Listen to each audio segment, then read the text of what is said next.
Welcome to Bite-Sized L&D, your quick, no-nonsense update on the latest in workplace learning.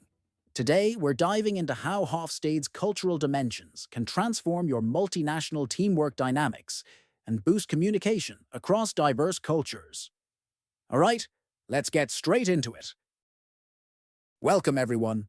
Today, we'll explore the fundamental concepts behind Hofstede's cultural dimensions, a framework that helps us understand how values in different societies can shape people's behaviors and expectations. We'll talk about what each dimension represents and why they matter in multinational teamwork. And we will share a couple of real-world anecdotes that highlight the usefulness of these dimensions. Thank you for that introduction. Let's begin with the basics. Could you give us a concise overview of Hofstede's cultural dimensions? Sure. Globalization has transformed the way organizations operate. Companies of every size are increasingly reaching beyond their home borders to collaborate, expand, and innovate in diverse markets. As a result, we often see teams composed of members from multiple nationalities and cultural backgrounds. Working in such a context can be both richly rewarding and highly challenging. Geert Hofstede's cultural dimensions theory is one of the most influential frameworks for understanding and comparing cultures. First introduced in the late 1970s, Hofstede's model was based on large-scale research into the values and behaviors of IBM employees from over 50 countries. It has since been expanded, refined, and applied to numerous cultural contexts, both organizational and national. The dimensions provide a structured way to identify, discuss, and respect cultural differences in an increasingly interconnected world. Thank you for acknowledging the start. Could you explain how the power distance index manifests in high versus low power distance cultures? Power distance is about how societies handle inequalities, particularly around authority and hierarchy. In high power distance cultures, people tend to accept that power is distributed unequally. Hierarchies are usually more rigid, and employees might hesitate to question or contradict their superiors. In these contexts, centralization of authority is common, and it's generally assumed that those at higher levels deserve deference. By contrast, low power distance cultures strive to minimize hierarchies. People are more willing to challenge superiors if they disagree. Work environments in such societies often have flatter organizational structures, and subordinates expect to contribute ideas or engage in discussions about decisions. This approach typically fosters greater autonomy and a sense of equality among team members. That's a solid explanation. Could you clarify with examples of behaviors typically seen in high and low power distance settings? In a high-power distance setting, for instance, in certain parts of Asia or the Middle East, a junior staff member might wait to be explicitly told what to do. They may avoid contradicting their manager's instructions in a group meeting because there's a cultural norm that discourages direct confrontation. In a low-power distance culture, often found in Northern European countries, employees may be outspoken if they disagree with a policy or decision. They see their leaders as approachable and even expect to be consulted. This environment encourages questions, debate, and shared responsibility for outcomes. Thanks for detailing those scenarios. Could you move on to individualism versus collectivism and tell us how each orientation shapes workplace dynamics? Individualism versus collectivism highlights whether people define themselves primarily through personal achievements, I, or through their groups and relationships, we. In an individualist culture, each person is expected to care for themselves and their immediate family. Personal accomplishments often measure success, and autonomy is highly valued. In contrast, a collectivist culture emphasizes loyalty and responsibility to the group. Bonds between extended family members, friends, or colleagues can be extremely tight. Decisions or actions are made with the collective interest in mind. In the workplace, this means group goals, harmony, and consensus tend to take priority over individual ambition or recognition. Great points. How does that distinction affect something like performance evaluations or reward systems? Employees often receive individual performance reviews that highlight personal achievements in an individualist work setting. Promotions, salary increments, and bonuses usually hinge on meeting or exceeding personal metrics. Employees feel motivated by opportunities to stand out. On the other hand, in a collectivist environment, it's more common to reward teams, departments, or the organization as a whole. Individual performance still matters, but it's typically acknowledged in the context of group success. This structure reinforces interdependence, shared responsibility, and mutual support among colleagues. Very insightful.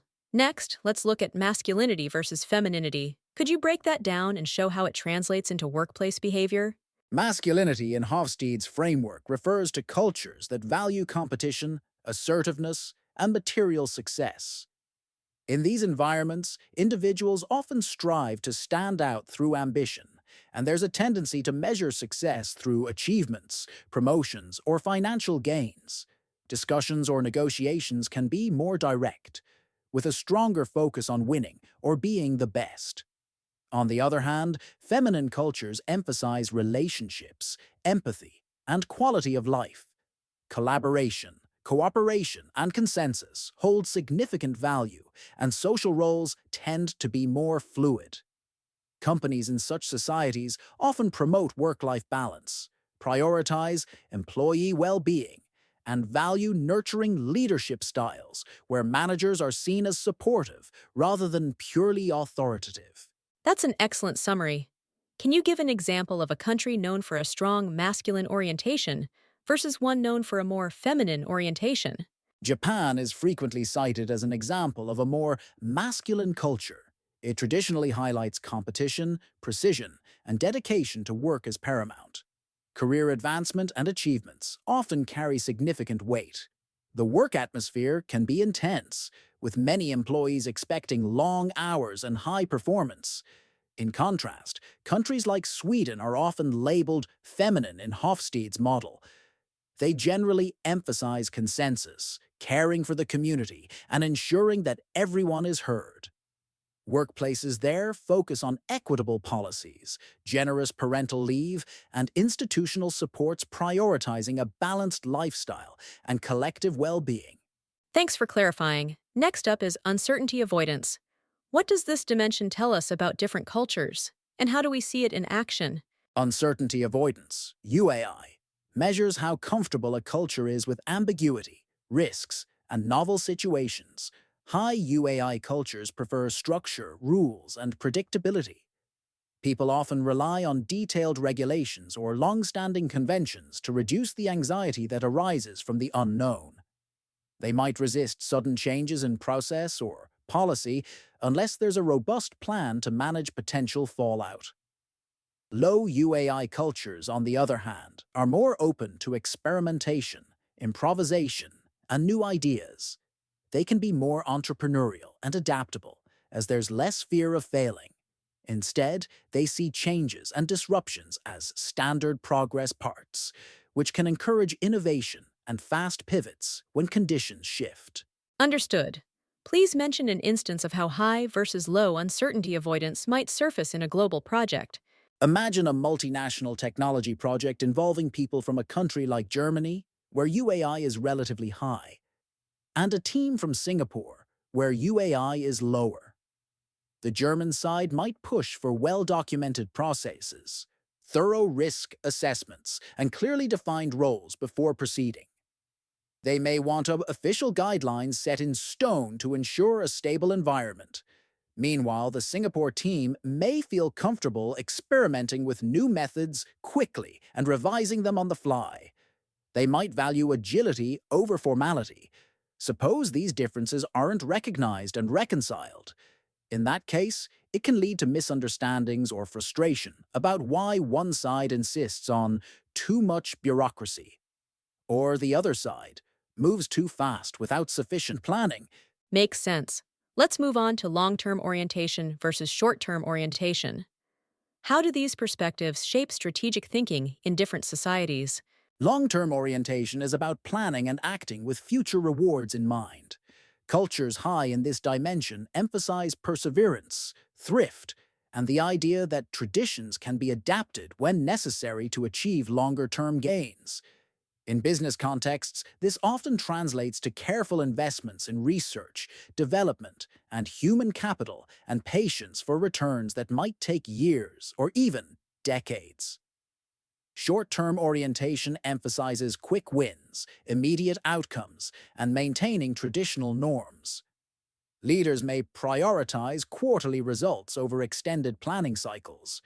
The cultural inclination might be to see tradition as somewhat fixed, and decision-making can be geared toward rapid returns, immediate solutions, or preserving established social bonds. Right. Could you give an example or two of countries that typify each orientation? East Asian countries like China and Japan frequently exhibit high long-term orientation. You might see extended project timelines, heavy emphasis on thorough research, and a willingness to endure short-term constraints for greater future rewards. Patience is viewed as a virtue, and strategic planning is highly valued.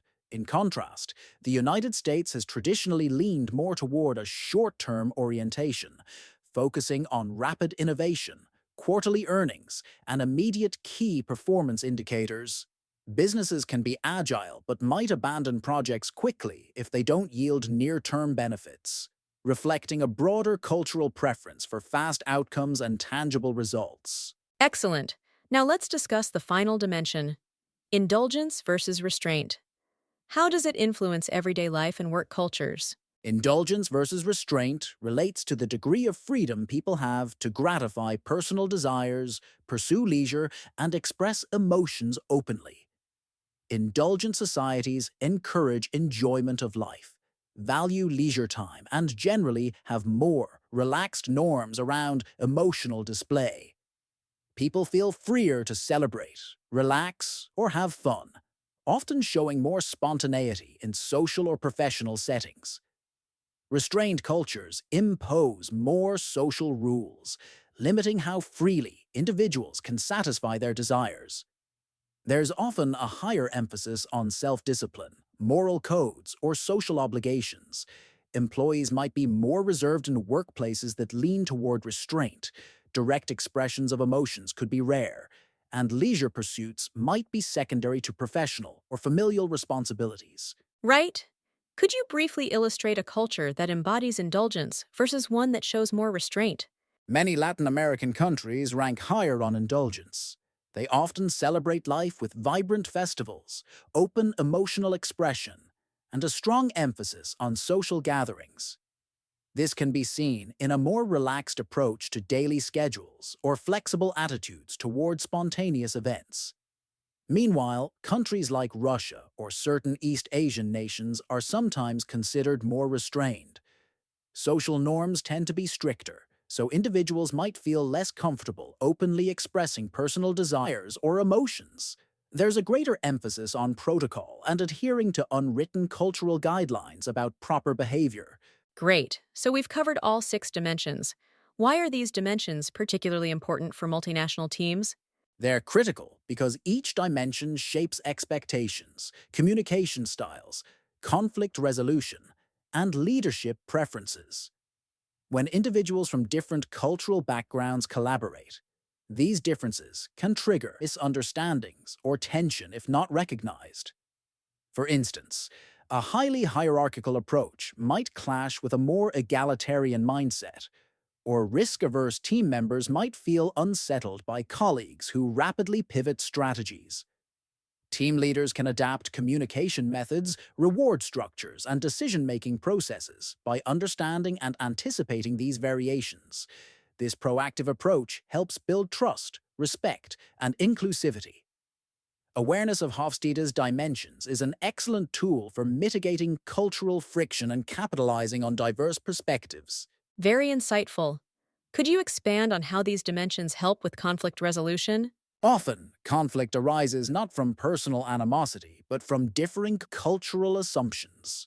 For instance, a collectivist member might resent what they perceive as a self-promoting attitude from an individualist colleague, or a low-power distance employee could find a high-power distance manager overly controlling. Recognizing these cultural underpinnings allows teams to address root causes rather than blaming individuals. Equipped with this understanding, conflicts can be navigated with empathy. If people know that cultural norms shape their counterparts' behavior, they're more likely to compromise or find a balanced approach that respects all perspectives. This fosters a more collaborative and less accusatory environment for resolving issues. That's helpful. What about leadership styles? How should leaders adapt based on these dimensions? Leaders need to be flexible. A more directive approach might be necessary in high-power distance groups because subordinates expect clarity and top-down instructions. Over time, if the leader wants to introduce a more participative style, they must do so sensitively, acknowledging the existing hierarchy. Conversely, leaders in low-power distance cultures are often expected to be facilitators rather than autocrats. They solicit input and encourage debate. Balancing these nuances, especially with a multinational team, requires a leader to shift from one style to another depending on the situation, ensuring everyone's preferences and comfort zones are respected. Thank you. How do these dimensions tie into employee satisfaction, especially in diverse workforces? Employee satisfaction is strongly influenced by whether a workplace aligns with cultural expectations. For instance, individual targeted incentives might feel isolating or unfair in a collectivist environment. People might prefer group bonuses or recognition that underscores community achievement. Similarly, employees from a high uncertainty avoidance background might be unsettled in a job with poorly defined roles and frequent policy changes. When organizations tailor policies to match or accommodate diverse cultural values, employees feel more understood, respected, and motivated. Recognizing and addressing these deeply ingrained differences can significantly reduce turnover, improve morale, and create a sense of belonging. Precisely. Let's shift to real-life situations. Could you share an anecdote of when these dimensions were especially useful for resolving a workplace challenge? Absolutely. I worked with a multinational research team distributed across Germany, the United States, and Brazil a few years ago.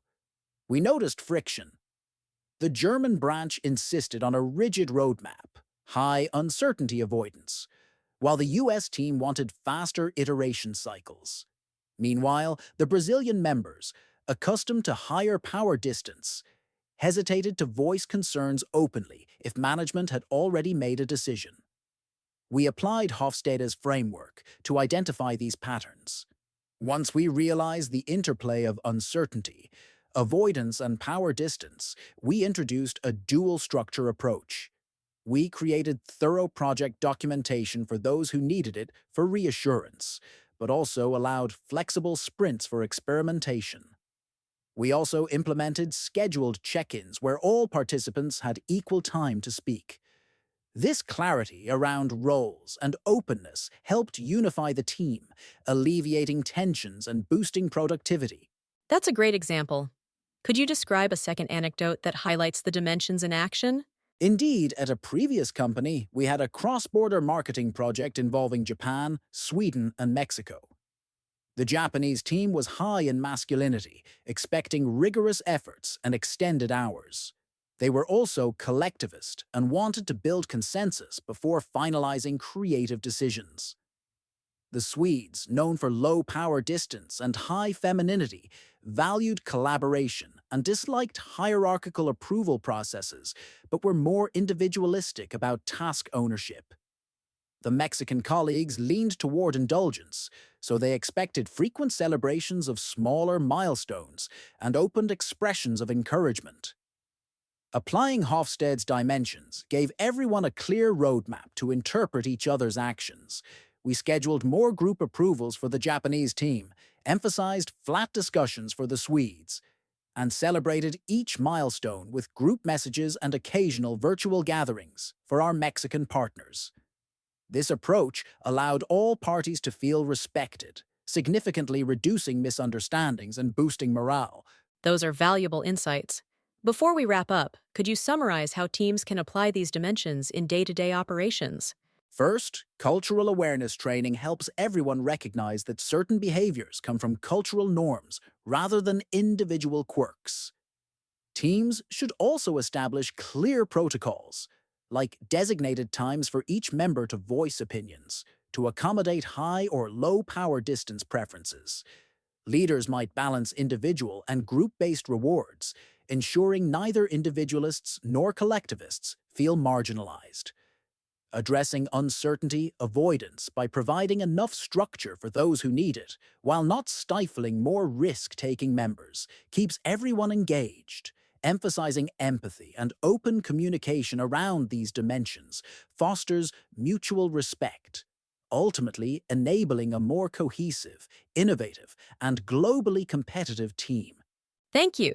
Finally, how do you see Hofstede's model evolving or staying relevant in the face of rapid cultural shifts and globalization? Hofstede's model remains a useful starting framework. Cultural norms do evolve, but the broad patterns of hierarchy acceptance, collective or individual focus, gender role fluidity, tolerance for ambiguity, time orientation, and indulgence versus restraint still shape how people interact. Even with global media and hybrid work environments, local or regional values strongly influence daily choices. Organizations must remember that these dimensions aren't absolute truths for every individual, and generational differences can be significant. Yet Hofstede's indices remain invaluable as a guide to predicting potential friction points and common ground. They help us ask the right questions, adapt our strategies, and maintain respect for the nuanced ways culture shapes our shared endeavors. That wraps things up perfectly. Thank you for sharing such comprehensive insights into Hofstede's cultural dimensions and offering those real-life stories.